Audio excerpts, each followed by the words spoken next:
The customer's dropped this pair of Birkenstock Milanos in. He was given them by his father and he'd like to wear them, but he's not too happy with the granddad strap around the back. So he'd prefer that they look like a pair of Arizonas. So we're going to mark out where that strap could go and then cut some off. It's a little bit trickier than it looks because the Arizona has more leather going back to about the middle of the heel block here. So the strap really would need to be here for an Arizona, but we're just going to do our best and do a line down to there and cut it. First up, we're going to undo the sole. We need to be able to get under there. Let's loosen that up with the sole removal tool. So I've clamped a piece of wood to the bench so I can get the wood underneath the leather where we want to cut it. And this, we're going to avoid using leather shears and use a knife because you get a nice clean cut. I've got a rough pattern here. It's an old worn out pair of Arizonas in a different size, but it'll give us an idea of where we need to go down to. So I think we'll go somewhere like that, and then once we've done that, we'll round that corner off. First up, I'm just going to go along and score it just so that we get a sense of what's going on with this leather. This leather's surprisingly thick. An older pair of Birks. I measured it, it's 4mm thick. That's a pretty good line. Wish I'd gone a little bit further up, but we can deal with that in time. Always stressful altering shoes. Always unintended consequences. Right, that's that little joker on the road. So we just want to make a nice little curve around there. Put a little line on there, and we'll just sneak into that and just score that leather first. I know it's itching to cut right through first, but when you're cutting such a thick piece, nice. So that's what it looks like. Here's the buckle side, and trying to bring a line down through from here, and then a bit of a curve on the bottom. 20mm, and then we'll mark out a line and a bit from there, maybe down a little bit more. So there's our line. I want to get this curve nice. So that, how's that look? Looks pretty good from this angle. So just come around here and just score that leather ever so gently. Just thought for a second, did I cut the right? Yep, it's the right one. Man, trying to talk, cut, and stand funny. Right, surely. It's amazing how thick this leather is. Oh, look, 4mm. She's chunky compared to like twice as thick as the modern ones we're getting. Where's it holding on? Right, nice work. Now we've got that bit off. And we'll touch up that edge with a bit of polish or dye, but just a light sand up around the edge there. And then we'll take that. Oh, that wasn't so good, was it? Don't worry, I'll solve that with some polish real soon. Going to glue up a few of the loose bits around the place. Good idea to have a rag handy. You can use super glue like you can use at home, and some sandpaper. Peel them back to where it's just comfortable. We're not trying to wreck them more.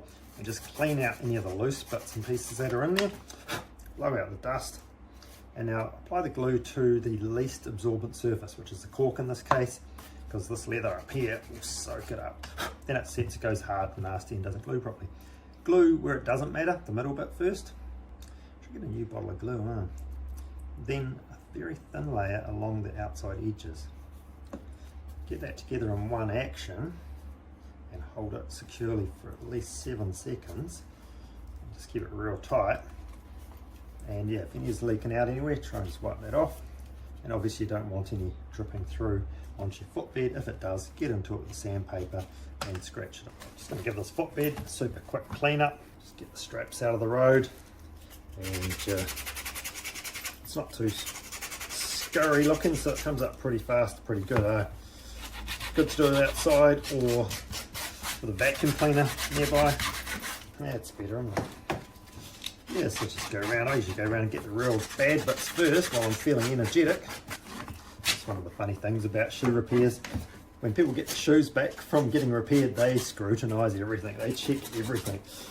Whereas when you buy new shoes, you just put them on and you're happy.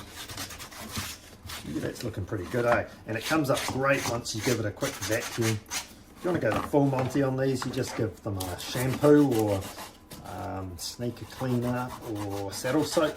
Any of those things do a good job. And then when they dry, it can be a bit bristly, and then just give it another sand, bring it up. Let's go over to the machine and we will get rid of some of that dust and dirt and grime. Fan on.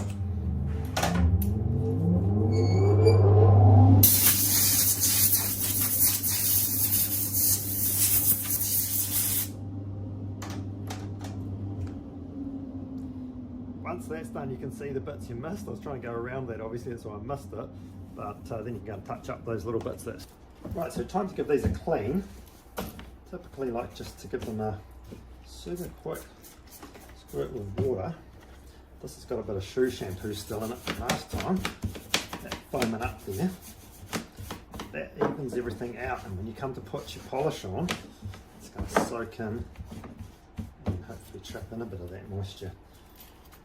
You don't want to soak them completely, we're just trying to clean up the mucky bits and give it a good surface for the polish to stick onto, and as it dries hopefully it sucks a bit of that polish into it.